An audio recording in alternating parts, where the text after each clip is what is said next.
a good cutback from him. He'll fire one, and that's going to go in!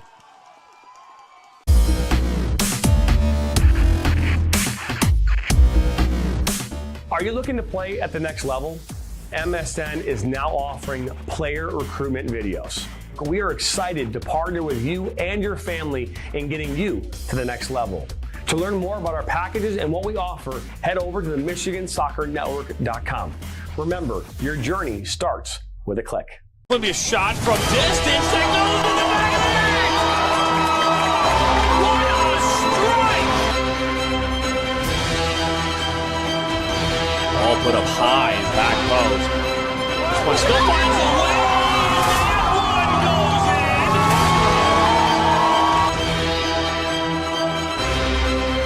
Steps up, and a save! And St. John's comes from the depths!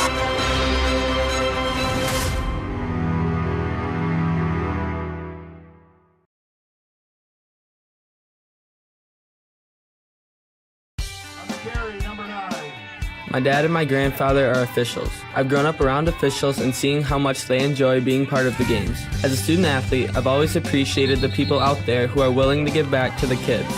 The Legacy program lets me officiate while I'm still in high school, working younger kids' games. Officiating gives me a better understanding of the game. I get to make some pretty good money for a high school kid, and I even get to spend some quality time with my dad. There's help wanted. Just whistle. Sacker down by the end line. Puts us across. Lose your eye! And just like that, 1-1. Now Elders may look to take a shot. He does, and he buries it! Steps up, and just like that, Reed Dennis comes up big. Lose your eye, 1-on-1. Lose your eye. Oh, he'll be taken down inside the box. Knocked back in. Nationals got it. Bicycle kick for a goal! Now Sacker. Sacker into the 18. Sacker shot. That goes off the goalkeeper's glove into the net. 2-1 here in the 32nd. This one played in. That's a good ball. And that one goes in. And just like that, the Nationals now have a 1-0 lead. Walensky puts his far post. One-touch opportunity. And what a great goal that was. Joaquin Beatty of Ohio League. Look at that shot from Sevi Roy. My goodness, Sevi Roy with a left-footed banger.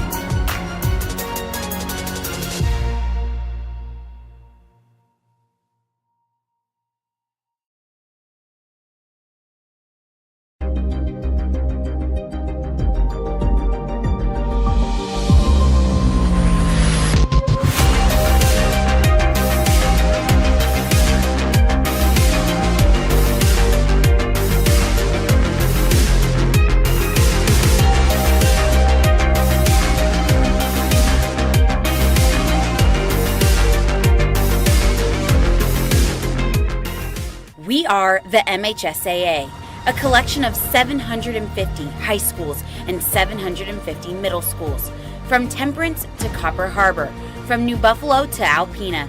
Each year, more than 250,000 students play one of our 28 sports. More than 1.5 million fans attend our postseason games. There are 30,000 coaches and 8,000 officials, not to mention all of the volunteers. The MHSAA believes in the 4 S's. School sports should be safe and kept in the appropriate scope.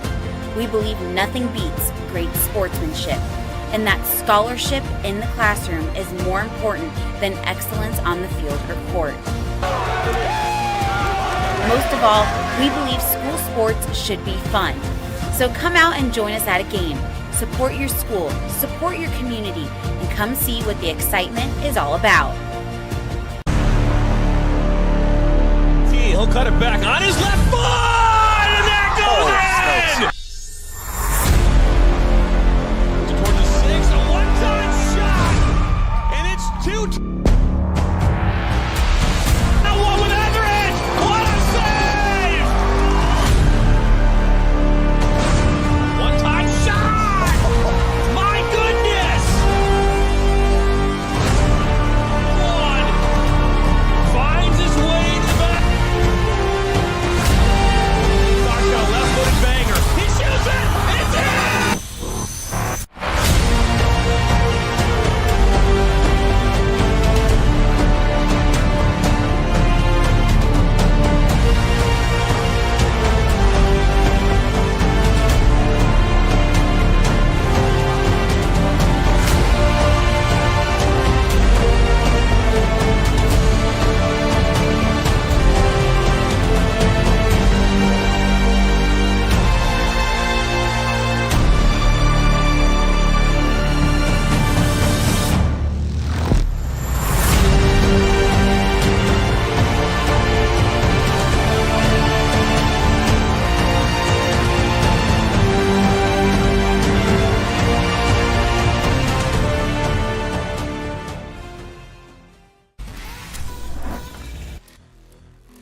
voice of Michigan student-athletes, the Student Advisory Council's role is to convey the message of how high school sports are supposed to be played.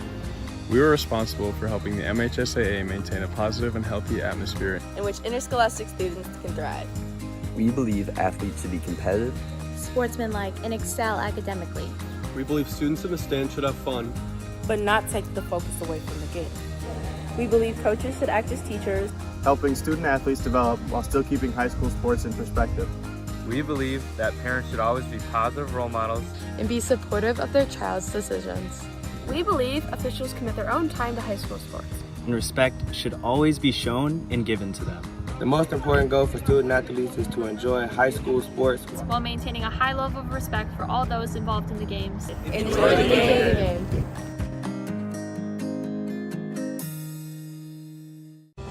Are you looking to take your game to the next level?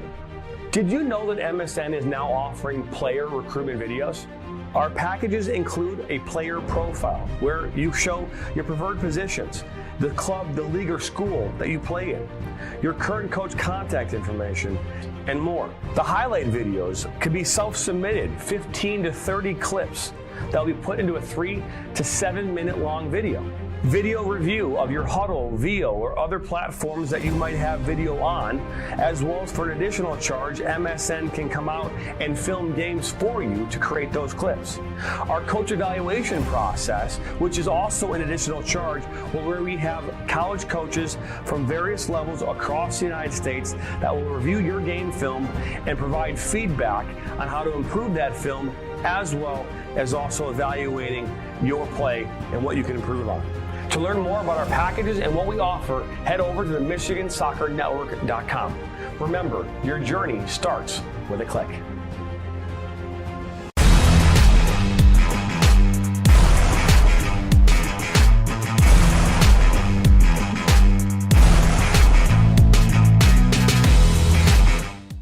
Our mission is to help players take their game to the next level and reach their potential. Not only do we help develop fundamental technical skills such as ball control in tight spaces with different surfaces, dribbling at speed and changing direction, using a variety of 1v1 skills to create space, receiving on a half turn, hook turn, and out of the air, finishing off the dribbling, one-touch, volleys, and headers. We help players get comfortable performing these skills at game speed, with pressure, and with both their dominant and non-dominant foot. In addition, we help players with their speed of play, awareness of space, defenders and teammates, and also dominate with their off-the-ball movement.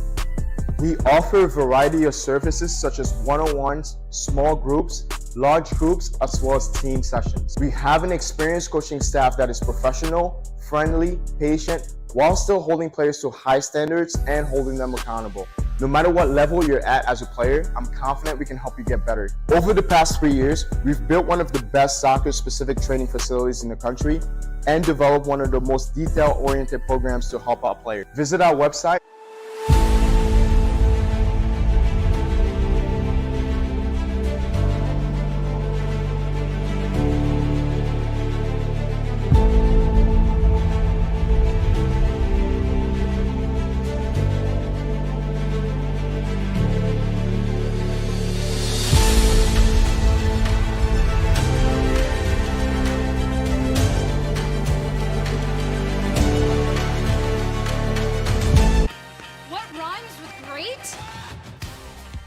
Participate.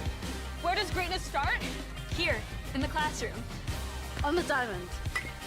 In the pool. On the field. Where will your greatness take you? To better grades. To more friends. Yeah! Be great. Participate!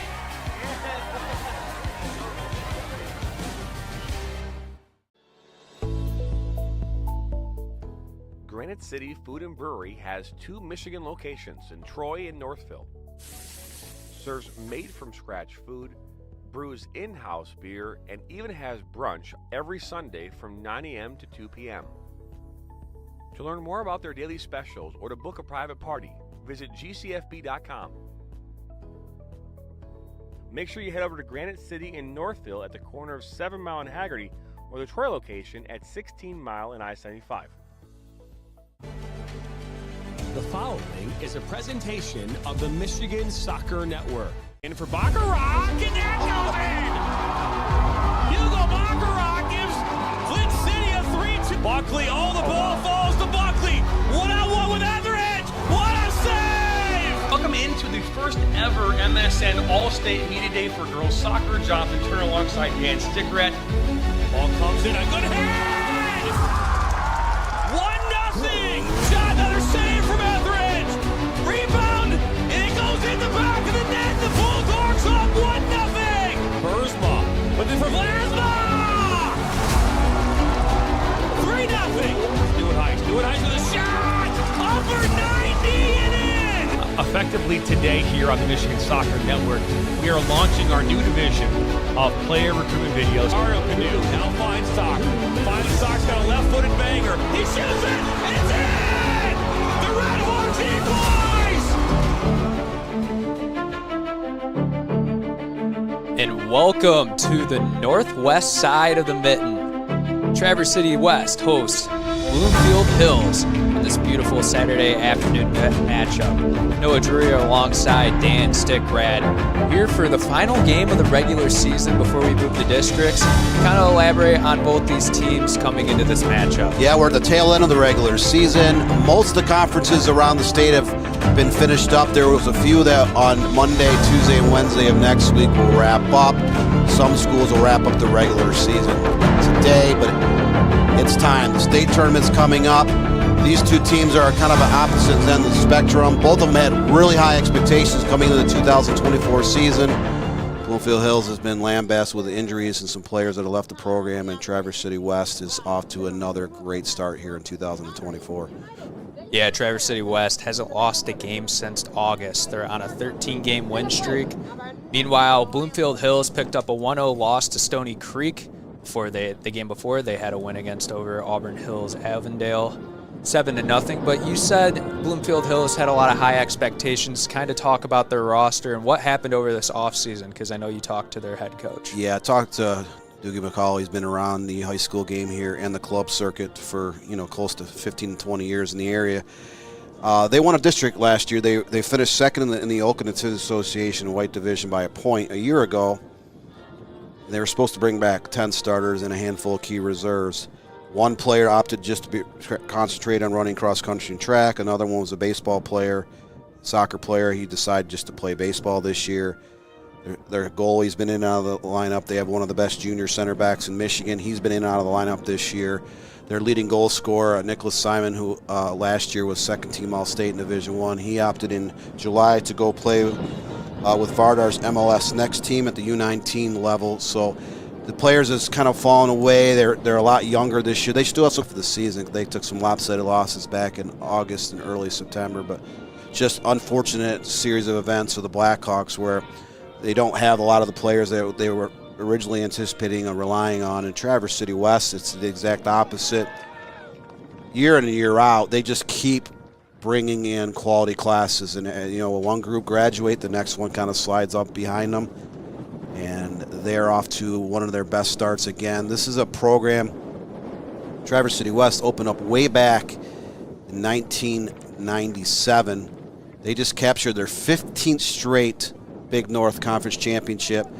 They've won 23 out of 27 years in terms of league championships, and they've won 18 districts in the last 26 years, and they're looking to add another one to their trophy case here in a couple weeks. So Traverse City West was expected to be a top 20 team in the preseason. They have lived up to that. They played a very difficult non-conference schedule to kind of get them ready for the BNC. They have rolled through that conference, conceding just a couple goals in league games this year, and they're 9-0-0 in that league.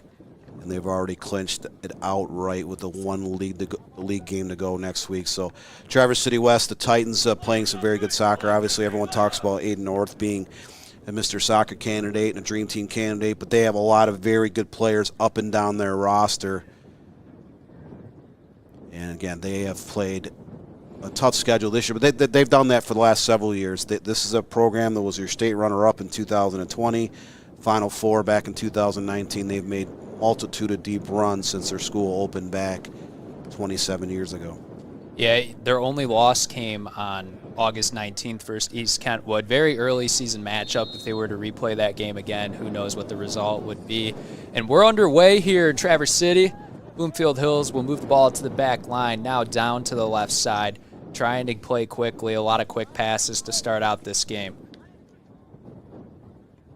Traverse City West now retains possession, puts a move on the right, streaking down. No foul called on the physical play. Traverse City West in the green jerseys with the black shorts, and Bloomfield Hills in the all-white jerseys. The sun's bright today across the state of Michigan. It's going to be in those white jerseys. They're going to be very bright today. Bloomfield Hills trying to get it out of dangerous territory. Traverse City West working it down to the left side. Crosses into the box. As Traverse City West is going back and forth with Bloomfield Hills inside the 18, they'll finally get it away here with about 1 minute in already. The community of Traverse City is no stranger to success, no stranger to very good players. I mean, there's been 3 Mr. Soccer winners have come out of the Traverse City community here in the last 3 decades, a multitude of all-staters. Every year, Traverse City West seems like they have 3 or 4 kids that make those all-state lists, and they should again this year. They're a team that is favored to win their district here in a couple weeks, but they'll head south to the Grand Rapids area where the competition will get much stiffer. They're a team that could get through the regional. There's a lot of very good teams that will be in that regional as well, so it'll be more of a crapshoot. But you can expect Traverse City West to not go down without a fight. They have a lot of very talented players, very quality, deep senior class. Free kick for Traverse City West on the right side, kicks it into the 18. It's just going to sail over, hit that back net, and it will be a goal kick for Bloomfield Hills. But I think in any team sports, especially at the high school level, to establish some sort of culture and have continued success no matter what players are on the field, who leaves, who's in. If you're able to just continue building and building and building a culture, it wants kids that, school choice people or school choice students, they want to go to Traverse City West if they can play soccer. They don't want to go to the other schools in the area because they want to be able to compete at a high level. Bloomfield Hills now at midfield, working it down this right side, able to get past the midfield line. Kick it to the center and reverse it down to the left side.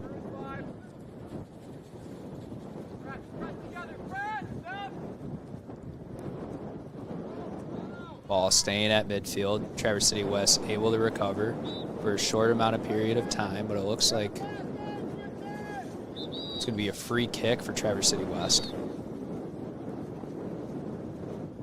It's going to be Aiden Orth, Mr. Soccer candidate, to take the free kick. Orth, first team All-State last year as a junior. He's been in a discussion with a multitude of D1 and D2 schools here around the Midwest, and rightfully so.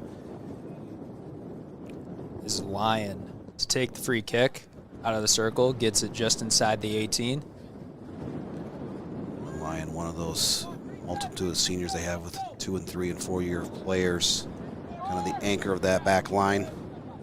They've only given up 8 goals this season. Traverse City West, everyone knew about what an offensive juggernaut they are. They've scored 75 goals here in 17 games, but given up 8 goals all year, but 5 were in their first 5 games of the year, and they really started to tighten it down. Part of that was you look at their first 7 or 8 games, non-leaguers, they played a very difficult schedule.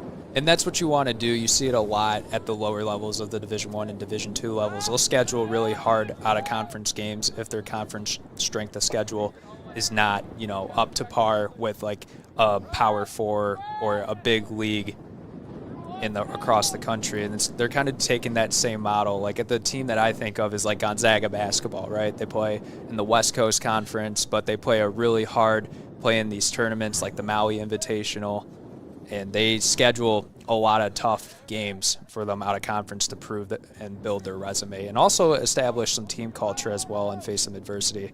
As Traverse City West gets it inside the box, quickly deflected away. Now Jaden Collins on the right side. that one's just going to be sent out on the back line. Collins is another one of those offensive players that have done very well. Teams will key in on trying to mark Aiden Orth out of a game. Sometimes they're unsuccessful doing that, but Jaden Clark has scored a lot of goals for them. Brody Plumstead, who spent his freshman year over at Maple City Glen Lake, sat out a sophomore year. Now he's a 2-year starter with the Titans. He's another quality playmaker in the center of the park. Colin Ray is a very experienced senior. He plays more on the back line with Lyon. As Bloomfield Hills at the midline. Going to send a pass down to the right side. Stako trying to make a play in space. Quickly kicked out of bounds there. Another player to watch for. Coach Matt Greisinger is really high in one of his sophomores, whose Lockhart plays in the midfield. He'll be one of those players that expect to take over the reins the next couple of years, as another quality class will graduate here next spring. But their JV program has been dominant as well in the Big North Conference, so they might lose some of their start power, but they've always seemed every few years they always seem to get a couple of kids that are high-level club kids that do very well, recruited by college. Last year they had Jackson Cody, who was one of their 4-year kid that played on the back line. He is with Eastern Illinois, is on a medical red shirt, had an unfortunate injury here over the summer, but just to give you an idea that even Traverse City West, how far north it is, they do have a tendency to create a lot of very good athletes across the board in every sport. As Bloomfield Hills is just going to kick it out of bounds to Traverse City West. Throw it in. They threw it in a little bit too quickly, a little miscommunication right there. Taylor Nico Walsh will recover that for Bloomfield Hills. 8th minute, no shots on frame, just one shot attempt for Traverse City West. Control a little bit more of the play than Bloomfield Hills here in the first 7 minutes and change. Bloomfield Hills has been playing better as of recent. In their last 2 games, they're able to pick up a win and then a 1-0 loss to Stony Creek. I know they had a lot of change at the beginning of the season and having to make those adjustments now. I mean, it doesn't matter what your record is going into the state tournament, into districts. If your team's playing hot and you can make a run, it doesn't matter. I mean, we see it with a lot of teams that just don't have have a hard regular season or just have a lot of beginning of season struggles that end up getting hot late into the year. Well, 4 of their 9 losses for the Blackhawks came against schools in the OAA Red Division. They did lose to Rochester Adams, who player for player might be the best, most talented team in the state. They've been in the top 5, top 6 all year. They lost to Rochester, Clarkston, and Birmingham Seaholm as well. All those teams play in the OAA Red. Those teams have all done well outside of conference. All 8 schools in that league have done very well outside of the conference. So that's a very talent-laden conference. Bloomfield Hills, again, was one of the favorites in the OAA White this year. It's Traverse City West having a little bit of a spacing problem, but Orth with the shot and gets the goal to go in here in the 8th minute. Aiden Orth, the Mr. Soccer candidate in Michigan, puts the first goal on the board here in beautiful Traverse City. Yeah, you saw he took that quick pass from Brody Plumstead, went to his left, beat a couple of defenders just outside the box, got inside the box, and absolutely uncorks a low banger into the back of the net. His first shot of the day finds the back of the net, and you can see why he's so dangerous. He gets the ball with just a little bit of real estate to move, blows by 2 defenders, puts one in the back of the net. So Traverse City West up 1-0 here. That goal came in the 8:22 mark. Yep. Just their first shot on frame of the afternoon. Bloomfield Hills trying to respond quickly. They've been able to get it down on offense, just not able to get a shot on frame and get any real chance at getting it into the net. As Traverse City West will clearly get it out of there. You know, I had a chance to talk to Doogie McCauley, the Bloomfield Hills coach here, a couple times over the summer. He coached Detroit City FC, their South Oakland team that won a Premier Elite Division National Championship in the USYS. He's got a couple of players from that team on his roster, but he was excited. You know, he looked at having potentially 10 starters back by one kids left or were hurt for, various reasons. And now you're playing with some kids that were anticipated being starters next year.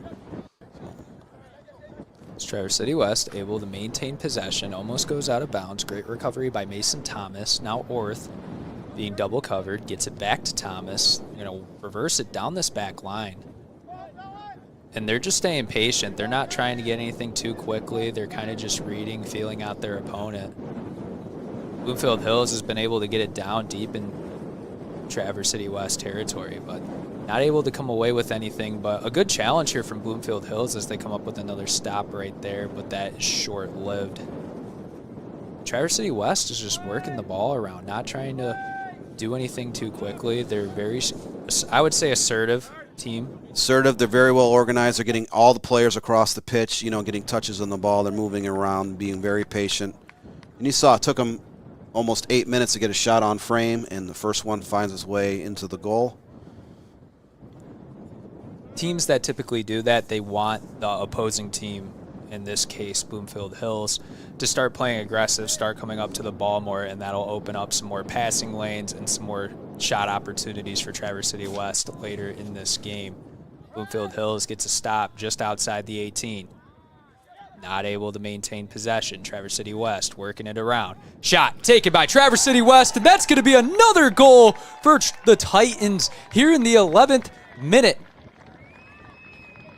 It's going to be number 14, Lincoln Lockhart, the senior midfielder for the Titans. And now the 11th minute, Traverse City West, they're starting to see what they like from Bloomfield Hills in the defense and are able to get their second goal on the board. Lockhart returned to the Titans program. He took a year off. His younger brother is a rising star in the ranks up there in northern Michigan, so he wanted to have a season with his younger brother, Cruz. But he found a lot of open space there at the top of the box, turns and fires it into the back of the net. So 3 shots total, 2 on frame, 2-0 lead for the homestanding Titans of Traverse City West. They've looked good here coming out of the gate. And they've scored 5 or more goals in the last 6 games, only allowing 2.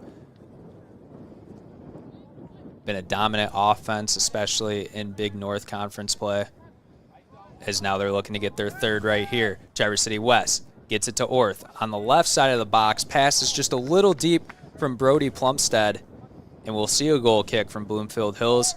But you see the intent on their offense. They're trying to work it around and they know how to play with each other. A lot of these guys have came up in the program together, obviously living in the same area, probably playing on the same club teams. You get a lot of team chemistry built up, and now you see it, especially late into the season, how efficient they play. Most of their players do play with T-Bays, the North Storm, up in that Traverse City, Petoskey area. A lot of quality teams in that region of the state in all 4 divisions. Unfortunately for the rest of the Big North Conference, a lot of those teams are in a little bit of rebuilding mode this year. Petoskey lost back-to-back large graduating classes. They're very young. Gaylord was pretty good 3 or 4 years ago. They've kind of reloaded a little bit. Traverse City Central has gotten a little bit better in the last couple of years. But they're 2 of their losses. I think the Trojans only lost like 4 games this year, or 2 to Traverse City 3 West. games. 3 games on this season. Yeah, and they lost, I think, 2-0 and 5-0 to Traverse City West. So a 4-0 win for Traverse City West, and then a 5-1 win. So, I mean, when you're 9-1 through 2 games, but obviously still a solid team. I mean, this Traverse City West team is arguably going to compete for a state championship in Division I. Both these teams Division I schools. Traverse City West has an enrollment of 1,428 students. Bloomfield Hills with a 1,700 student population. I guess I'll add the 2 students, making it 1,702. Orth trying to make a play. Traverse City West able to catch the ricochet from Bloomfield Hills, and it looks like we're going to have a corner kick. Brody Plumstead is going to take it as they try to go up 3-0 here, with just being under 15 minutes in. I mean, if you're able to average a goal every 5 minutes, that's a really good pace to be at. First dangerous set piece coming up for the Titans. As Bloomfield Hill is able to head it into the air, Orth heads it back out, and it's just going to be a goal kick for Bloomfield Hills. Bloomfield Hills, even though they don't have an impressive record, they're still fighting in this game. They're showing life. They're showing the willing to compete. And that's what you want to see even out of a team that's struggled on the season, lost a lot of talent. A lot of these teams, we'll see teams, especially at the higher level, just quit on their team, not really care, just look forward to next season. But they're still trying to fight here, and especially on a 2.5, 3 hour bus ride up to the northwest side. They're willing to compete here and try to give Traverse City West some competition, give them a run for their money. A lot of teams like to go up to Traverse City, Petoskey area. I mean, I like going up there. I mean, people like going up there in general, but every year schools will go from Plumstead takes a shot, and that's going to go up high, but keep yeah, they'll go up there. They'll go up there. Hey, we'll pick up a game on Friday. We'll play someone else on a Saturday, or go up for Saturday, play one of those 4-team or 8-team tournaments where you get multiple games in a course of a day. So a lot of teams, they've done that last 20, 30 years where they'll head north. It's a great way to, go up with your family, have some bonding time. Go play putt-putt at Pirates Cove. It's Plumstead trying to recover it for Traverse City West. Bloomfield Hills, they've been taking some big passes down the field, trying to get it down the side. They just don't have the offensive numbers to keep up, as they're just going to work it back to the midfield. Go back down the side. They're trying to play the sides here early, but Traverse City West playing a bend, don't break style, as I like to say, just keeping their guys back and making sure that there's no opportunity for Bloomfield Hills to get a shot, as now they'll send a shot down the right side. 1-on-2, goalkeeper comes out of the box, and that's going to just be booted out of bounds, so they'll have a throw in as the ball jumps over the fence.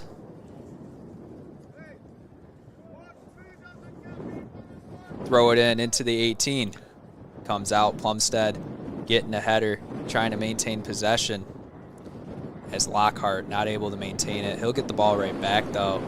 It just takes a little bit of a shove from what looks like Nicole Walsh, the senior from Bloomfield Hills. As Bloomfield Hills playing physical, it's going to be a foul on Dylan Sosa Sanchez.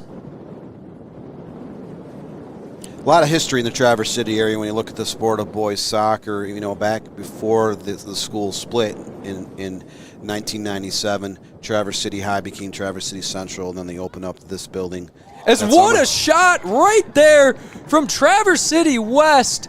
Not expecting that one to go in, but on the back line, Traverse City West able to get a goal.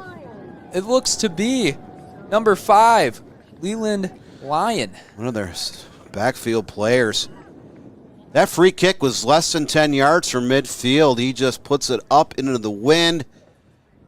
Ball just kind of was sailing high, and it looked like it dipped at the last minute just underneath the crossbar. Upper 90 goal. So 6 shot attempts, 3 on frame, 3 in the back of the net. Traverse City West is taking complete control of this non-conference matchup here up in Traverse City. And I mean, it's hard to even shoot 50% from field goal in the NBA. So imagine being in soccer, being able to get, a 50% shot to goal percentage. That's pretty impressive, as Plumstead's going to feed it down to Orth, down the left side, gets into the 18, passes it back to Plumstead, stopped, but Traverse City West is now going to get their 4th goal of the game. A little just chip shot into the left side of the net. They're going to take a 4-0 lead here with under 20 minutes to play. Like I said, the 5 minutes every time you get a goal.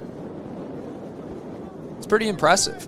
If they were to completely play this game, I got to do math in my head really quick. Looks like Jaden Collins was able to finish that off, or send it in the box. And just great. It looked like Lincoln Lockhart kind of tried to take an original shot, and then Collins with the rebound. So because it was deflected off the Bloomfield Hills back line, and then Orth able to feed it over and just takes the chip shot. And I think it was Jaden Collins. I think you're right. Bloomfield Hills now trying to respond. You talk about high percentages. You have 6 shots, 4 on frame, all 4 resulting goals. Yes. Bloomfield Hills unable to even generate a single shot or set piece anywhere near the goal here in the first 19 minutes or so. They have, as Orth now 1-on-1 with his defender. He's going to do a little in and out, trying to maintain it. Goes through 2 defenders, and it might be off Captain Alex France Jr. on the back line. France is one of the better junior center backs. He's been in and out of the lineup. He's missed quite a few games this year. The referee said that ball did not touch a Bloomfield Hills defender. It kind of from our angle up here in the press box looks like it did, but is now Bloomfield Hills trying to just get it out of dangerous territory. Number 4, Drew McDermott, tried to put a little box out on Traverse City West. If it was a little bit cleaner, I'd say he'd probably played basketball, but is Orth in the 20th minute to take the free kick deep on the left side. I wonder what type of angle he's going to try to get right here, if he's going to try to send it to some of his other forwards and midfielders into the box, or if he's going to even try to get it. I would try to bend this right around the 6-yard line, see if someone can get a header or volley on it. As he keeps it kind of short, stays on the left side. Bloomfield Hills able and trying to get out of the box. Orth playing really physical, able to come up with it. He's going to cross it in this time, a little bit high, goes to the outside. As Bloomfield Hills just trying to get it out of dangerous territory. You see what happens when Traverse City West, they're going to make it more than they don't, according to the stats of this game. So just got to get it away from them, play keep away a little bit, and try to get a goal for yourself, as that's what they're trying to do right here down on the left side, just at midfield. But Traverse City West, I mean, the defense is just not allowing anything through as they get a stop right there. And they also have both their goalies back from last season, Camden Catch and Trapper Holmes. They haven't conceded a lot of goals the last several years. Again, this is a team that when a lot of these players were in middle school, they were your state runner-up 4 years ago in 2020. They lost in the state semifinals in 2019. Traverse City West has made a multitude of deep runs over the year. Last year they lost in the regional semifinals. France to take the free kick just inside Traverse City West territory, as it's going to be quickly deflected out by Traverse City West. Orth trying to work it down the left side. He finds his teammate, Lockhart. Orth one-on-one with the goalkeeper.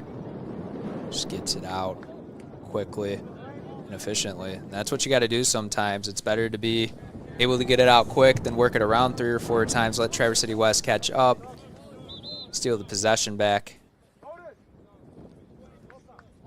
As it looks like we have a little bit of confusion down here. Mason Thomas tried to throw it in quickly, but it actually looks like it's Bloomfield Hills possession on this throw-in. So we'll see Dylan Stako.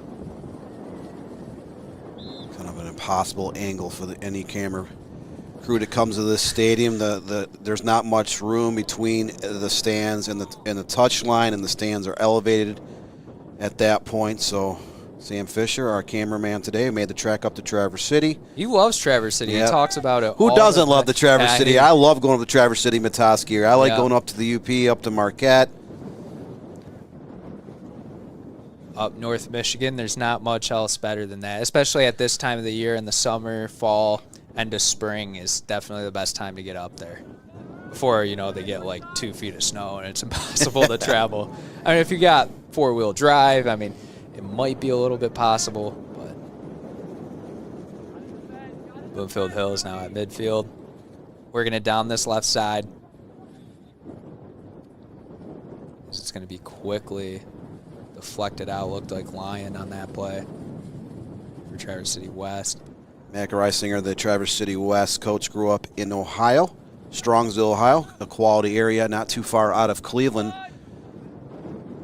Probably a Buckeyes fan. Played his collegiate soccer over at Bowling Green State University. Shout out Falcons. Was a high-level player in the state of Ohio, and he found his way up to the Traverse City here a decade ago, and he took over the Titans program, and he has just kept them rolling. With the stop, in and out, takes the shot and gets it on that top right corner and gets Traverse City West to a 5-0 lead. Still making the 5 minutes per goal stat. As Plumstead in this offense has just been rolling here on this Saturday afternoon. They came in with a 75-8 scoring edge and 10 shutouts, and now they have tacked on 5 first-half goals on 5 shots on target. Well, they are on fine display here on Saturday. You know, again, Bloomfield Hills was originally anticipating a very good season. They're without over half their starting lineup they projected here over in the summer months. A lot of underclassmen they had to pull up from the junior varsity. It may have not been, you know, varsity players or definitely not starters at the beginning of the season. So Bloomfield Hills went out and scheduled a ton of tough teams. They've played Rochester Adams. They've played Clarkston, Rochester, Birmingham Seaholm. They're obviously playing Traverse City West here today. They schedule those games for a reason because those are all teams from, you know, the OA Red Division or other power conferences around the state. They originally expected to have 10 returning starters. It just hasn't worked out here in 2024. Collins down the right side. He's going to get a corner kick for the Titans. But yeah, I mean, you anticipate having a really big season. You think that you're going to be able to be competitive and have half of your roster change and have a lot of impactful players leave for other reasons. That's not, it's, as a coach, that's going to be really tough to handle. Corner kick from Traverse City West doesn't go in just yet, but then it will. Number 2, Owen Chadwick gets the goal for Traverse City West as they take a 6-0 lead in the 26th minute. They're looking to send Bloomfield Hills back home early on the Saturday afternoon. And they probably want to go to Pirates Cove, and I don't blame them. No, it was number 2, Owen Chadwick. Number 9, Bowden Holmes with the assist on that tally. So, incredible start by Traverse City West. They've attempted 10 shots, 6 on frame, 6 into the back of the net. And they have not released their foot from the pedal. That's been all offense for TC West. They have not even conceded a single shot attempt in this match. We're now in the 28th minute. As the 5 minutes per goal stat still looking. See, they're getting everyone involved in that attack. There's been a multitude of goal scorers and finishers. And they want to give everyone touches. There's no reason for a guy like Orth or a guy like Plumstead to take every single shot. Mason Thomas sends it into the box, tries to feed it to Plumstead. Nothing there. Shot taken, sent up high by Kalen Ray, the senior defender. But, I mean, Traverse City West is getting a lot of shots here, and even if they're not making it, there's still good look opportunities, moving the ball around efficiently. This is exactly what you want to see from your team going into tournament play. You want to see your team playing hot. You want to see your team playing as a team, buying in. And because those are the types of teams that make state runs. You know, a team that's struggling or doesn't have great team chemistry, or they don't listen to their coach, because that happens a lot in team sports, especially at this level, especially when you're struggling or you're on a rough period. You know, a lot of players will try to sell out their coach and argue with them and not listen to their game plan. It's something we see, but Traverse City West doing everything on all cylinders right now, and they're trying to pick up their 14th win in a row. I talked to Matt Greisinger, the Traverse City West coach, on the phone here on Wednesday. We talked for quite a bit of time. He was driving out to his practice. We talked about the schedule, and yeah, their league is down overall slightly. There are some good players in that league, just not the depth. Like 2 years ago, Petoskey, Alpena was very good 2 years ago. Gaylord was more competitive. It's just unfortunate they don't have as much competition this year as in years past in their league. You know, those schools are also, they're spaced out quite a distance. Yep. Other than to Traverse City, it's a hike to get over to Alpena. It's a hike to get down to Cadillac. Orth crosses it into the box. But they've done a good job of scheduling those teams, and he said he would love to get that game against East Kentwood back. East Kentwood down slightly from where they were last year, but still a very competitive team, and they just couldn't finish in that game. They lost 2-1. That was their third game of the 2024 campaign. They have not lost since. They did tie Oxford. Oxford's been ranked in the top 10 all year. They tied them 1-1 there in late August as well. So Plumstead recovers the possession, feeds it down to the right side. Collins with the shot and sends it into the bottom left and gets the 7th goal for Traverse City West here in the 29th minute. Brody Plumstead kind of finds Collins on that right side, slots it through traffic. Collins has no mark on him. He just able to uncork one into the back of the net. And again, 13 shots, 7 on frame. Over 50%. 7 in the back of the net. I don't think in all my 32 years of being part of the media circles here in Michigan have I seen his team put 7 shots on frame and all 7 gone in the back of the net, all in one half. You talk about having the Midas touch. The Titans are definitely clicking on all cylinders here on this beautiful Saturday afternoon. You know, this is that time of year where you never know what kind of weather you're going to get. You know, right. It could be snowing up there. Pure right Michigan could show up at any town, in any place, at any time. You never know. I've sat through games over the years where it is 80 degrees one day, and then the next week you're looking at 31 degrees and snow flurries. It could just change in a day too, because I, had football practices my junior and senior year. It's like 40, rainy, cold, mud on the practice field during the week. And then on Friday night, it's like 60 degrees and sunny. It's just the Michigan weather, which it's actually been pretty clear for the most part. I couldn't tell you the last time we've actually had any rain.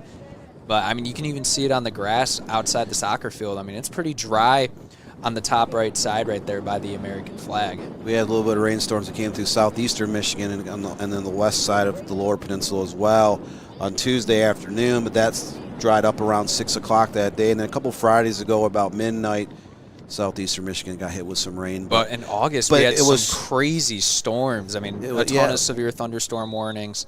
But we had an unusual amount of rain from about March 1st through August. I would say in that 6-month stretch, the whole state of Michigan has seen a high amount of rain, more than usual.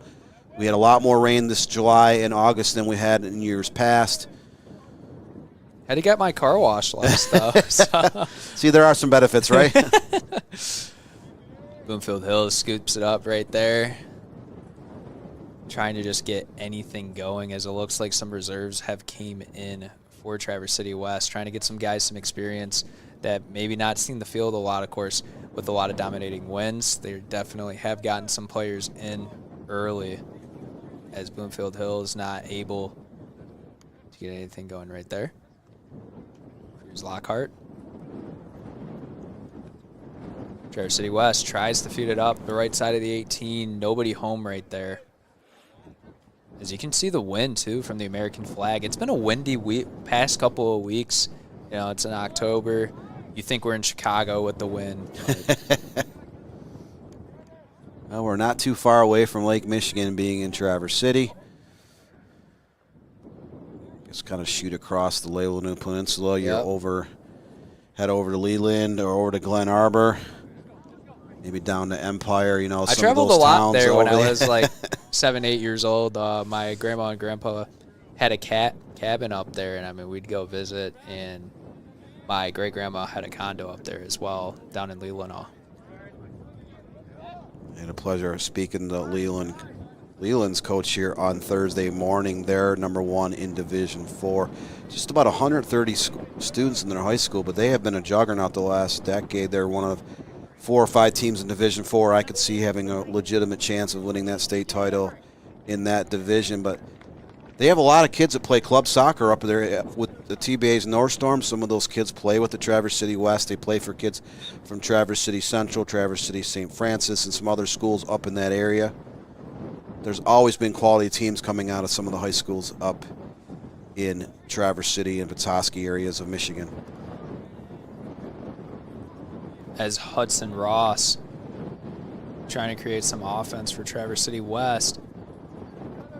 Not able to get inside the 18, but Ross still fighting down on that deep left side in Bloomfield Hills territory. I mean, you look at the athletic facilities here today. There's the baseball and softball fields over there. They look nice. There's obviously this whole, I think, bathroom/concessions over here by the parking lot. Very nice fenced in. I mean, this is a really good athletic facility, as Cruz Lockhart tries to take a shot, able to retain possession, but quickly taken away by Bloomfield Hills. But I mean, when you're a great soccer program, you have a lot of great athletic programs on the northwest side of the state. I mean, you're going to be able to get some money into your athletic facilities. And not only create a good experience for the athletes, but for parents, for brothers, sisters, relatives that want to come watch games that might live on the southeast or west side of Michigan, got to make the travel up there. It's very accommodating for everyone to come up to Traverse City West. Yeah, and I think most people that live downstate thoroughly enjoy going up to northern Michigan all across. There's just a lot to do in these towns. It's just beautiful country, lots of lakes. Because everything here, I mean, you drive around, you talked about it, you had a 40-minute drive. You had a drive here that took a while because of the traffic. Yeah, I mean, getting across Metro Detroit and other parts of the state sometimes, I mean, there's areas out in Grand Rapids it's the same way. Sometimes, especially certain times of the day, you can just sit there for... Yeah, I go to Davenport to call some games, and I mean, sometimes it takes a lot. It takes more to get around, because I go visit some friends at Davenport and GVSU on the west side of the state, and sometimes I wish I'd just drive all the way back home, and it's not that much more time because of the traffic around the city. It's Cruz Lockhart. Feeds it outside of the 18. Shot taken, stopped, and saved by Bloomfield Hills. Their first save of the game. The first shot on goal that has ended up in a goal. So that whole 7 for 7, 6 for 6, 5 for 5, the 100% shot on goal, the goal percentage does not live anymore. Does not live on, and Traverse City West is starting to dip into their bench a little bit. They've pulled several of their top players out to give some of those reserves. And there's no point of playing your starters and trying to just keep scoring more and more. Mason Thomas has stayed in the game. And you do feel for a program like Bloomfield Hills. They've been, ever since Lodzer and Andover merged back in 2013, they've been a quality program. They got to the Division I state finals as an unranked team back in 2013.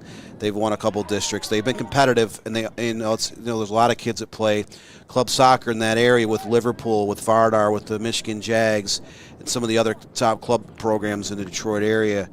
It's just unfortunate to have a rash of injuries and to have 3 players opt not to play for your program for different reasons.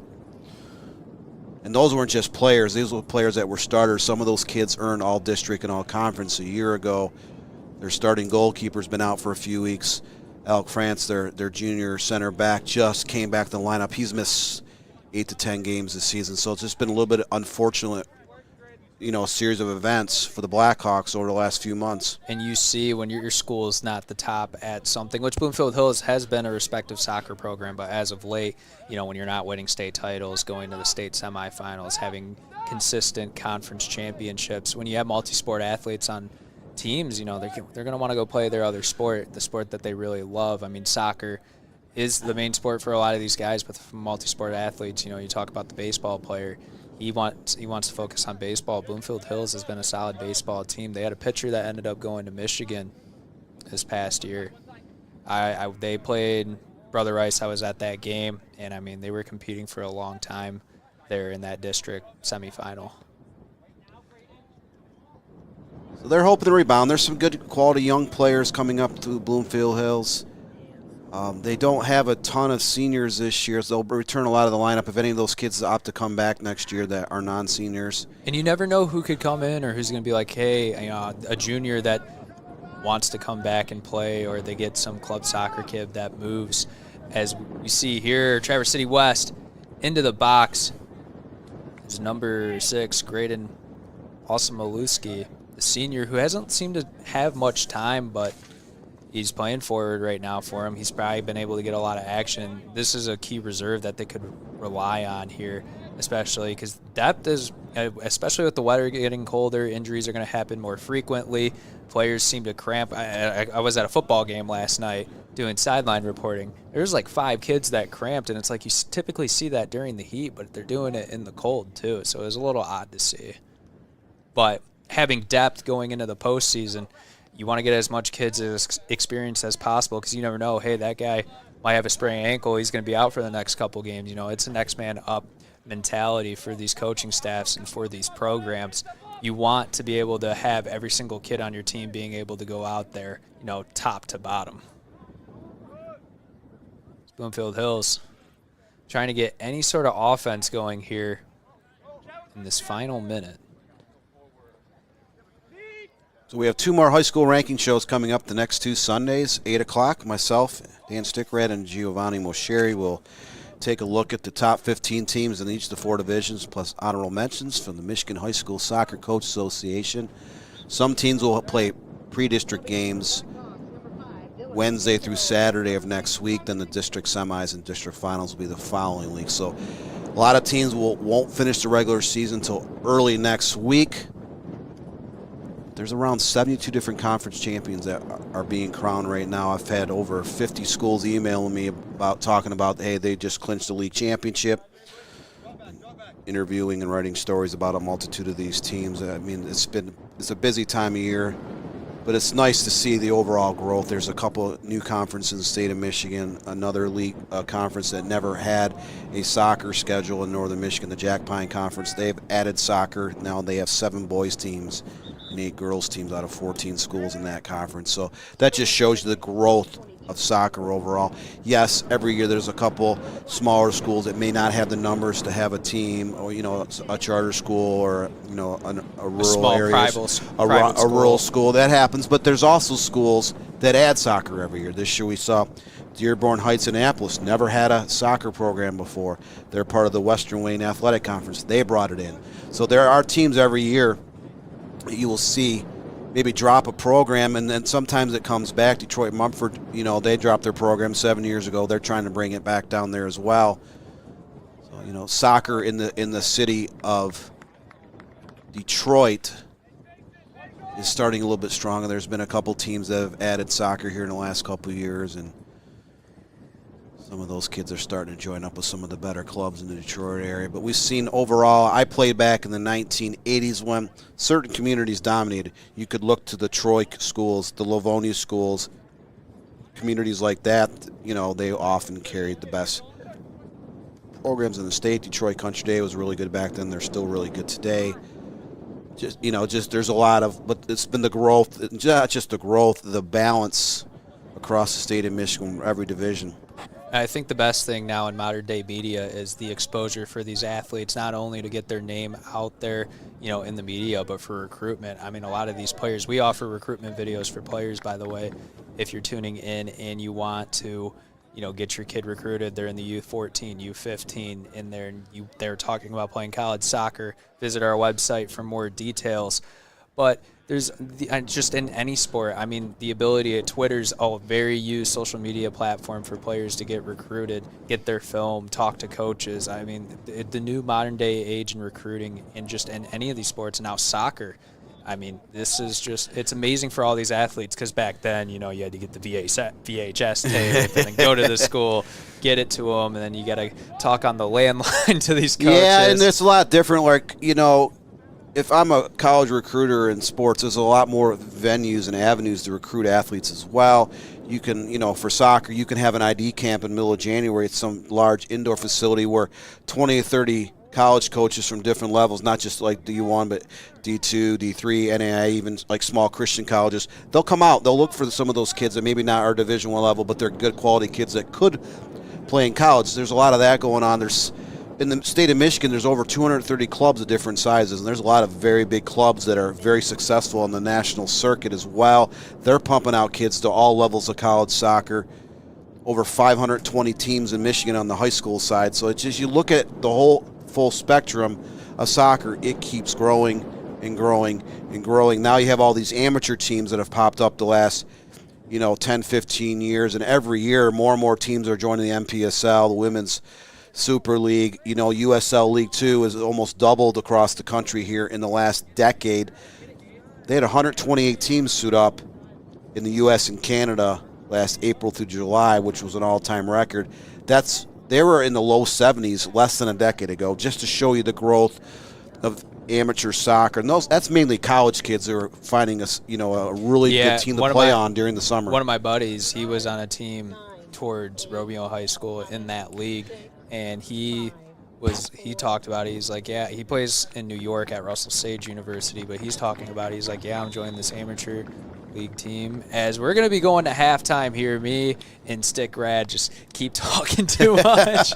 But 7-0 lead for Traverse City West, looking to come out here victorious in the second half.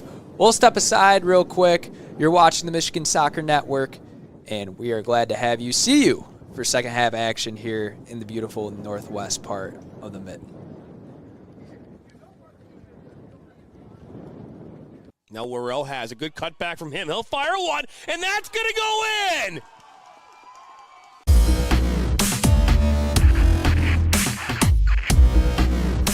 Are you looking to play at the next level? MSN is now offering player recruitment videos. We are excited to partner with you and your family in getting you to the next level. To learn more about our packages and what we offer, head over to the MichiganSoccerNetwork.com. Remember, your journey starts with a click. Going to be a shot from distance that goes in the back of the net! What a strike! Ball put up high in back post. This one still finds a way.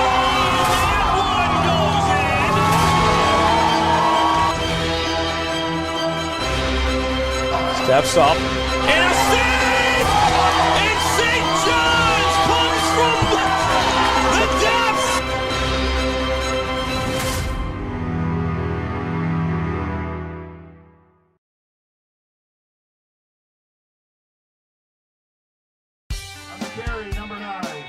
My dad and my grandfather are officials. I've grown up around officials and seeing how much they enjoy being part of the games. As a student athlete, I've always appreciated the people out there who are willing to give back to the kids. The Legacy program lets me officiate while I'm still in high school, working younger kids' games. Officiating gives me a better understanding of the game. I get to make some pretty good money for a high school kid, and I even get to spend some quality time with my dad. There's help wanted. Just whistle. Sacker down by the end line. Puts us across.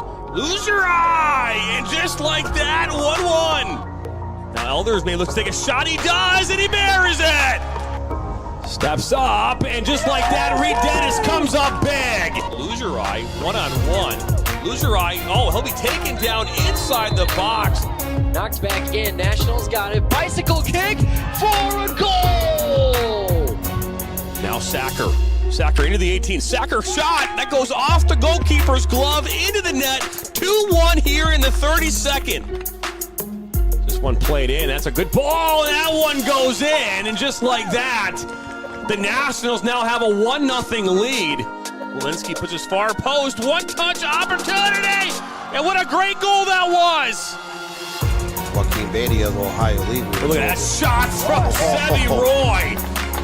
My goodness, Sevi Roy with a left-footed banger.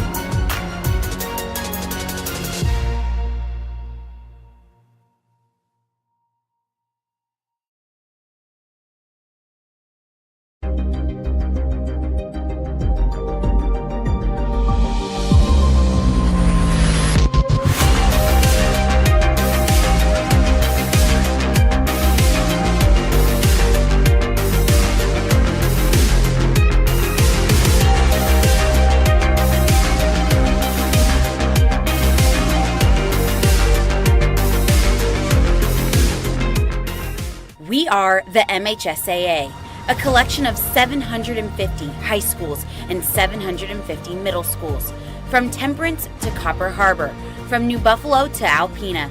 Each year, more than 250,000 students play one of our 28 sports. More than 1.5 million fans attend our postseason games. There are 30,000 coaches and 8,000 officials, not to mention all of the volunteers.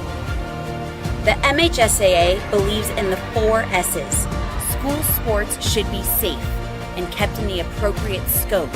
We believe nothing beats great sportsmanship, and that scholarship in the classroom is more important than excellence on the field or court. Most of all, we believe school sports should be fun. So come out and join us at a game. Support your school, support your community, and come see what the excitement is all about. He'll cut it back on his left foot, and that goes in! Towards the 6, a one-time shot, and it's 2. Now one with Everett, what a save! One-time shot! My goodness! 1-0.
Voice of Michigan Student Athletes, the Student Advisory Council's role is to convey the message of how high school sports are supposed to be played.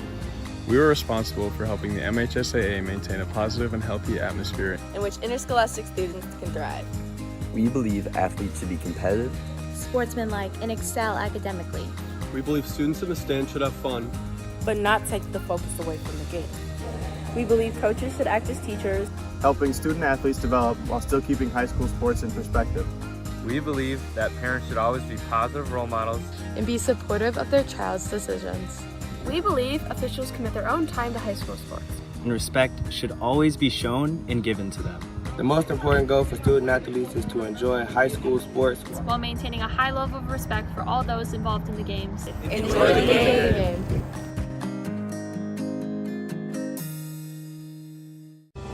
Are you looking to take your game to the next level? Did you know that MSN is now offering player recruitment videos?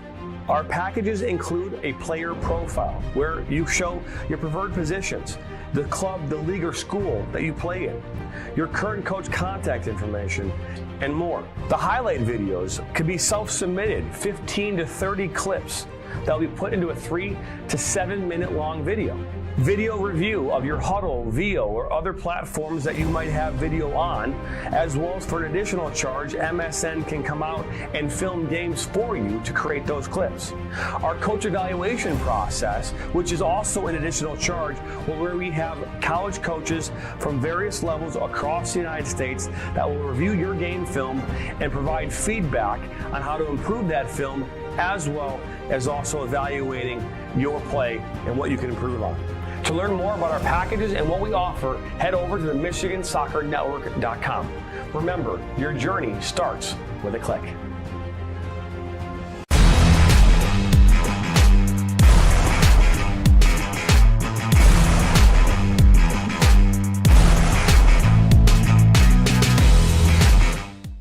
Our mission is to help players take their game to the next level and reach their potential. Not only do we help develop fundamental technical skills such as ball control in tight spaces with different surfaces, dribbling at speed and changing direction, using a variety of 1v1 skills to create space, receiving on a half turn, hook turn, and out of the air, finishing off the dribbling, one-touch, volleys, and headers. We help players get comfortable performing these skills at game speed with pressure and with both their dominant and non-dominant foot. In addition, we help players with their speed of play, awareness of space, defenders and teammates, and also dominate with our off-the-ball movement. We offer a variety of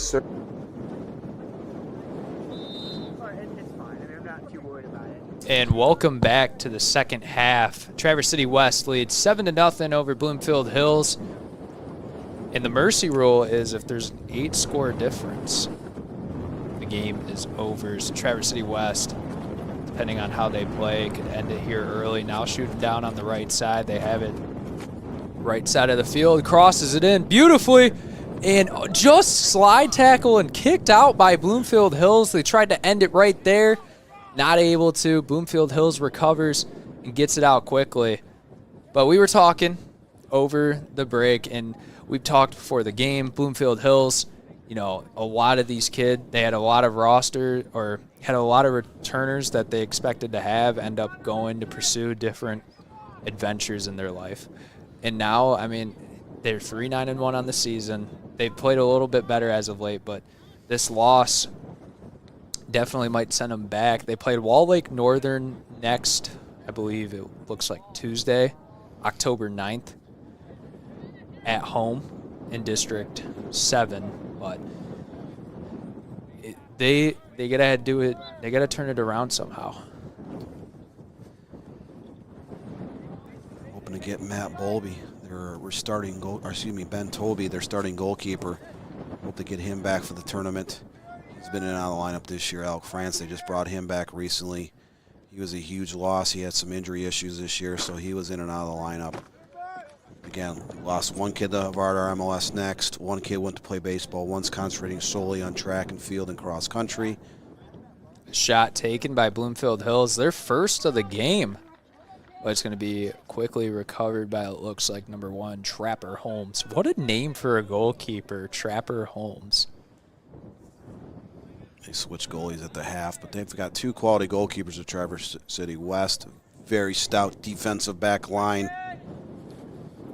Just do not concede. Not only not concede many goals, they don't concede very many chances as a unit. Right. So very, very deep team there. Defense has held their more than own against very good teams there in the early part of the season. They have kind of steamrolled through the conference this year. I expect that they will be a heavy favorite in their district as well. Midland Dow's been in their district for years. Dow's down a little bit this year. 2 years ago, they won the Saginaw Valley League. Last year, they were second. They graduate quite a few kids from last year's team, or lost some kids to Midwest United on the MLS Next Circuit. So Dow's down. Midland, you look at Midland, some of the other teams in that district. So it looks like Collins on the right side of the box, getting pressured, still able to maintain it, and it looks like it's just going to be a goal kick as it goes out on the right side of the net. It's amazing to think that Traverse City West is now 27 years old. I remember when they built this building. I still wasn't born yet, so. Traverse City High, the Trojans, what happens when they built this building, that became Traverse City Central. Traverse City High School, that was at one point in the early 1990s, it was around 3,200 kids. It was the biggest school in Michigan for several years. They were very, very successful in a multitude of sports. Yeah, I mean, the most you see a high school top out at is about 3,000 in the state of Michigan. A school that comes to mind like Macomb, Dakota. And really on the east side, a lot of those Macomb area, Macomb County, Oakland County schools that don't have too much other schools in the school area, like an area that brings up like all the Detroit PSL schools. I mean, they have, 8 or 9, 10 different schools? There's a lot of schools in the PSL that have closed in the last 15 to 20 years. It's an unfortunate thing, but people migrated out of the city of Detroit. But Macomb, Dakota is a large school. It's close to 3,000 students, but they have not stopped building in northern Macomb County. You look around the state, Grand Blanc's got a huge enrollment. East Kentwood is over 2,500. There's a handful of schools. Rockford, they're just big schools. There is building of subdivisions in some of those areas. I mean, I go out to where I live. I graduated from Heartland High School. I mean, there's 5 high schools that are in the county. You got Fowlerville, Pinckney, Heartland, Howell, and Brighton. I mean, there's not much options to go, and Pinckney and Fowlerville are the smaller schools in the area, Division II, Division III for soccer. For football, they're about Division III, Division IV. But, I mean, Heartland, Brighton, and Howell, are always around 2,000 students in all Division I schools. Yeah, you look at that area, obviously, Brighton Livingston Christian's a small program. There's less than 100 kids there. Cheryl Stockwell Academy. Charter school. That's a charter school, Division IV size school in Brighton. Kensington Woods is a very small charter school that's out south of Howell. There's not a ton of small schools in that area as well. So, yeah, there are 5 Class A, B size schools in Livingston County. You look at that area of the state. I've been around high school sports my whole life. My dad used to take me out to basketball games in the late 1970s just to kind of date myself, but I've grown up around it. I've seen the demographics change. I've seen school districts just double in size. I've seen a lot of schools that have merged and closed down over the year. I mean, we've seen Lapeer East, Lapeer West close. Bloomfield Hills is a merger of Andover and Lazar. That was back in 2013. Southfield and Southview Lathrop merged. Pontiac Central, Pontiac Northern merged. This past summer, Saginaw Arthur Hill merged. Now they're Saginaw United High School. Enrollment is down there just on the east side of Saginaw. Back, I think it was 2013 or 14, Saginaw Buena Vista closed. Inkster closed out. Albion High School closed as well. So those students were bussed off to Marshall or Parma Western. So you've seen a lot of, changes across the state of Michigan. There's always some real small schools, even public schools, that have merged in different parts of the state. A lot of very small Catholic and Christian schools have closed down and consolidated. But there are areas of the state where new high schools are being built. A second school is being built in a district. A private school is being built. So it just depends on where you're at in Michigan. I mean, what happens? Yeah. Traverse City seems like it's a growing area. There's a lot of construction out, especially south of Traverse City, down by where the minor league ballpark is. There's that road is extremely built up. Before you get out in the country, head south towards Benzoni and Balua, out towards Frankfort. You're in some rural areas down there, but you look at the state as a whole. Traverse City in the town itself is a growing area. Plumstead takes the shot a little bit high, not able to get it on goal. So they're looking for their 8th goal here about 7 minutes into the second half.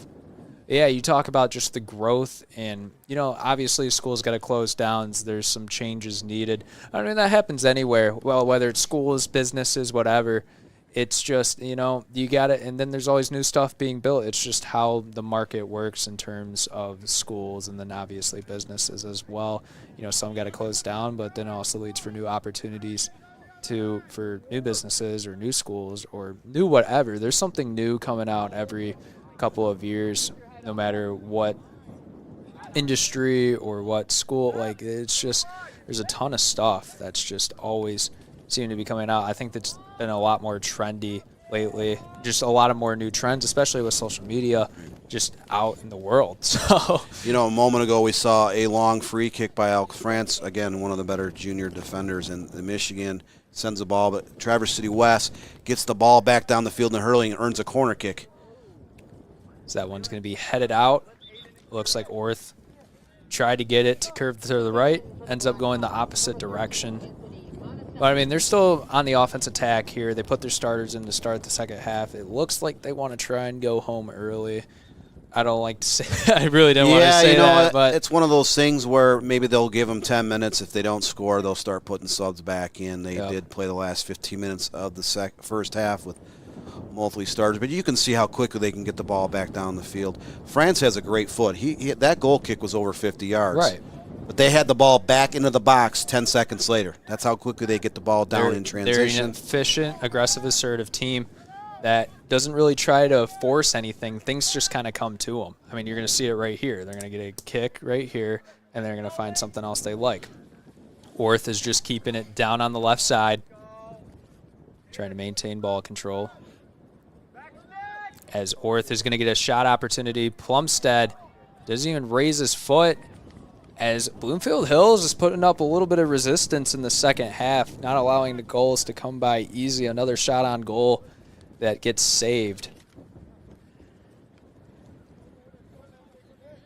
And, I mean, Bloomfield Hills, they've tried to create some offensive opportunity. They have been able to get it to the Traverse City West goal box, but there's not too much that they've been able to do. This Traverse City West defense, they play so well collectively, and they have guys in air spots all the time just to intercept those passing lanes, be able to beat the defender one-on-one on defense. They've done a really good job collectively just playing together today. It looks like we have a little stoppage in clock. There was a minor injury over there. A player was taken down right on the far touch line. So it looks like it's going to be a free kick for TC West. 6th foul on the afternoon against Bloomfield Hills. We haven't seen too many fouls today. I want to say today's been a pretty clean game. It's somewhat a clean game. I think both teams have combined for 8 fouls total in this match. We see fouls get into like the 20s. Oh, yeah, many times. I've seen teams be whistled for, 30-something fouls and 6 yellow cards and a red in the contest. That's not uncommon, especially in boys soccer or men's soccer. A game will get a little bit chippy, a little bit out of hand. Maybe a little scruffle breaks out. Kids are getting bladed from behind out of frustration. Especially when it's a competitive game and might be a rivalry matchup. I mean, the adrenaline and the blood flows just a little bit more that day. Sometimes cooler heads do not prevail out on the soccer pitch. I've seen some crazy games in my career as being in the media. I mean, I'm pretty young into it, but I mean, a hockey game last week, Roosevelt and Davenport play, which Roosevelt's new to the GLIAC and the Great Lakes 6 Conference up in Illinois. They were previously come from the NAIA. And, I mean, I almost saw a fight break out at the end of the game for no reason. I mean, it just doesn't make sense. But, I mean, it was a pretty aggressive game all game. Hockey's an aggressive sport. But, I mean, you just see, like, when when the game gets chippy or players start doing, the little shove and the little annoyances that you try to catch an advantage on as a player. I remember my coach, he told me whenever you have the ball in the post or on the wing, step on the guy's shoe, he'll trip, and then you can have a free open lane or a free shot. So there's always just some of those little things that end up coming into play, and then the emotions get higher and higher, and that's why you see more yellow cards or more fouls, or it leads to something worse of it being, full-out team brawl or something. We see it in all levels of sports. It's not like it's just high school, too. I mean, you see it in professional leagues all the time. Players just get super frustrated with each other. Their emotions get the better of them, and then it leads to just stuff that, gets players fined and suspended, but you see it on national TV all the time. As Traverse City West gets it down, it looks like they're a little bit of sluggish in the second half on offensively speaking. There's just not been the same amount of effort and attention to detail as there once was, as we see number 9, Bowden Holmes, checking in. He's going to take out Worth.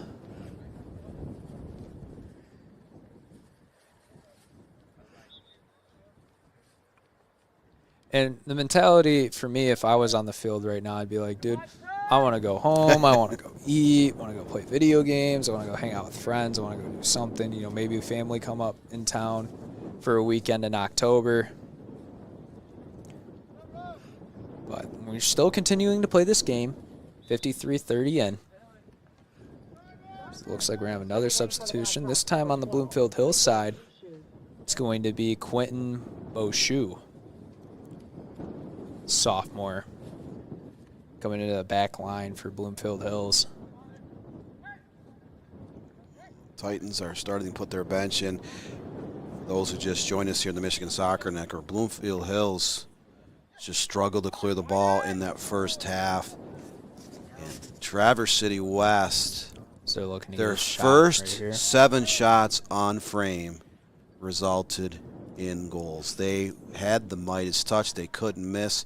Their only shots that they didn't put on frame were, over the crossbar wide. They had 14 attempts in the first half, but 7 of their first 9 shots were on frame, and all 7 of those shots in frame found the way into the back of the net.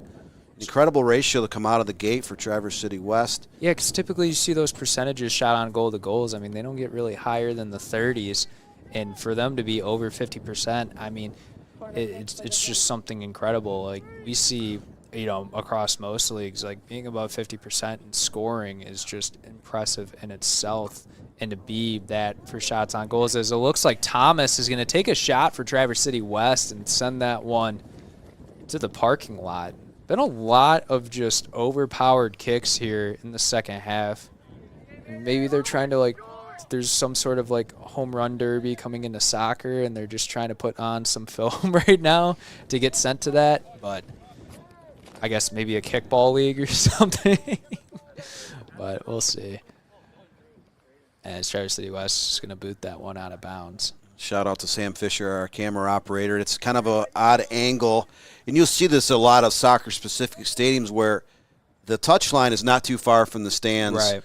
And a lot of these places may or may not have, a press box, or it might be a real small press box. Or a scaffolding. So a scaffolding. So you are at a tough angle. Sometimes, like we had a camera operator's son played in the ECNL National Tournament back at the end of June. There was no press boxes. He's standing on the sideline with, it's a very experienced camera operator, but it's really hard when that ball comes over to the near touchline. It's impossible to shoot that game. Soccer complex. I mean, you're right there. We're sitting at a table. You're literally 6 inches from the touchline. Right.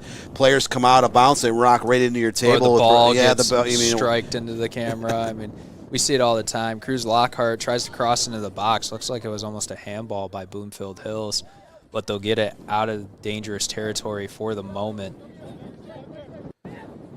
There's a great magnitude of schools in Michigan. Obviously, there's over 300 schools that do have turf. Some of them will play on that main turf in the main stadium. There's a lot of schools around the state that do have soccer-specific stadiums. This is a well-manicured field. The Traverse City West grounds crew does a great job maintaining this place. You can see the ball. The ball's,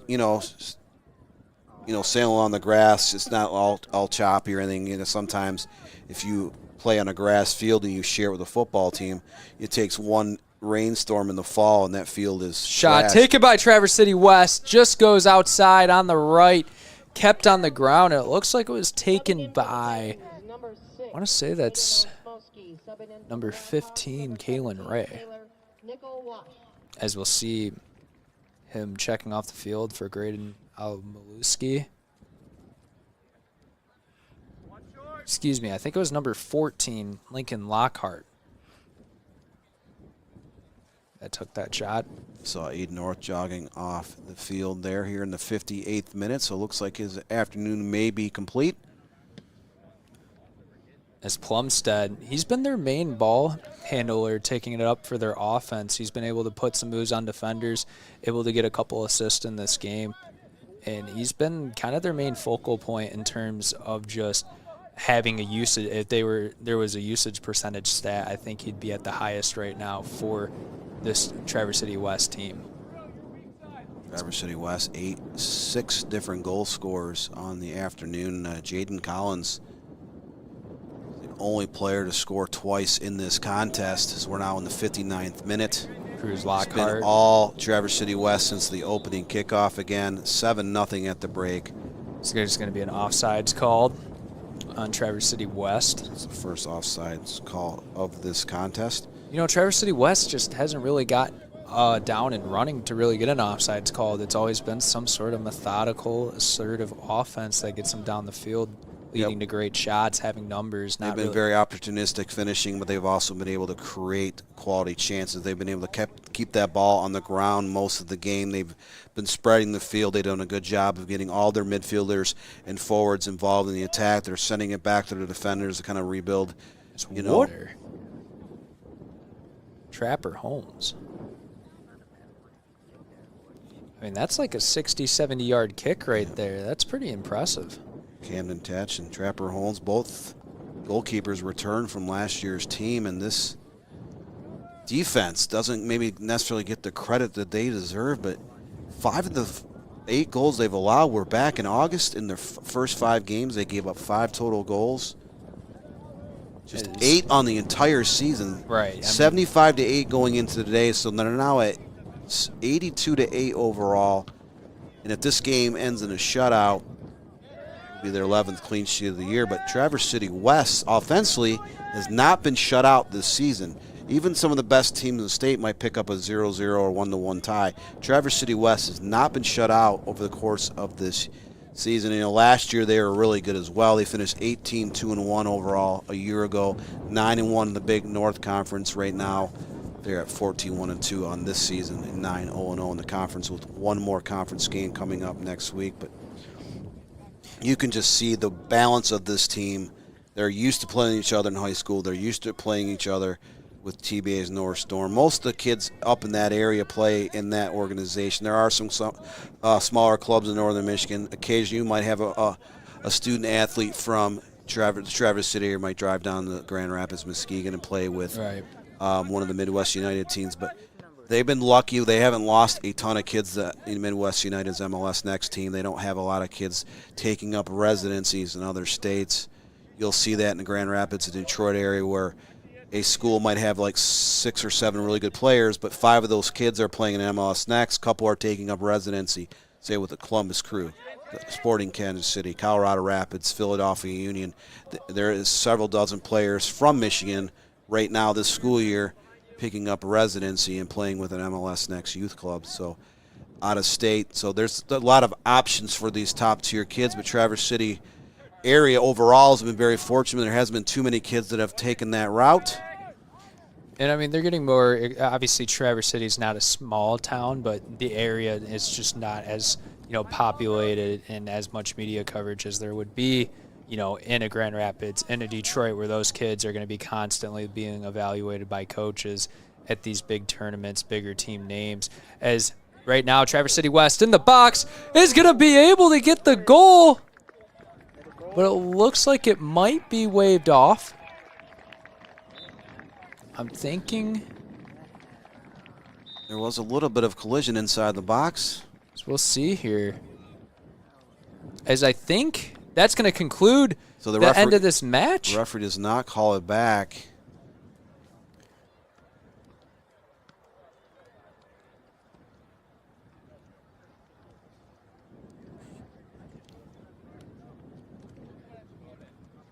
As that will bring us to the end of this match here on this Saturday afternoon. Then the 62nd minute, Traverse City West able to get an 8-0 Mercy victory here on this Saturday afternoon on the beautiful northwest side of the Mittens.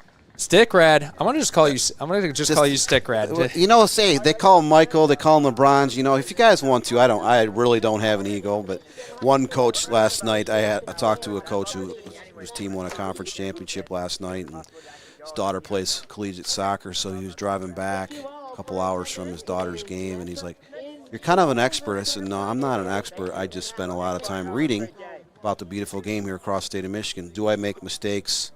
Absolutely. Everyone does. I get emails every day telling you how worthless I am as a sports writer, but I'm only one person. I can only be at one location at one time, writing about one team, having a broadcast about two teams. I can only do so much as kind of a one-man news department right now. We're hoping to add some interns and freelance writers here in the near future. You can look for those advertisements coming up on the Michigan Soccer Network as we move forward. We announced at the end of July we're going to be launching – our parent company, Premier Media Group, is launching the National Soccer Network. That will be coming into more of an effect next year as we continue to add a lot of these amateur leagues in the spring and summer underneath that umbrella. So there's a great opportunity for people that want to go into broadcasting as a play-by-play or color analyst, statistician, camera operator, freelance writer.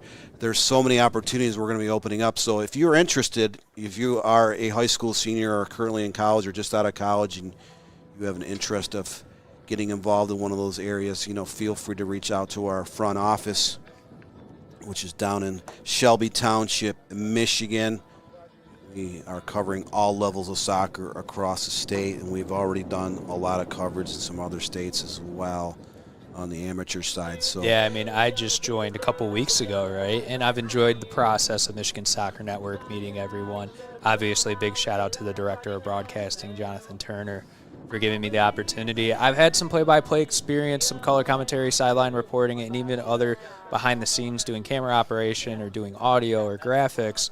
But this is a great team to work here, man, and we're expanding so much, and we're going to need all the help that we need. So go to MichiganSoccerNetwork.com, send Jonathan Turner an email. He'd be happy to talk to you.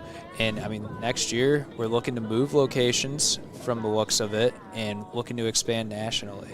But that's going to bring us to the end of this matchup here. Once again, 8-0 Traverse City West Titans moved to 15-1-2 on the season. For Noah Drury, my great partner, Dan Stickrad, Nathan Turner, and then Sam Fisher on camera, I want to say have a great afternoon, everyone, and so long.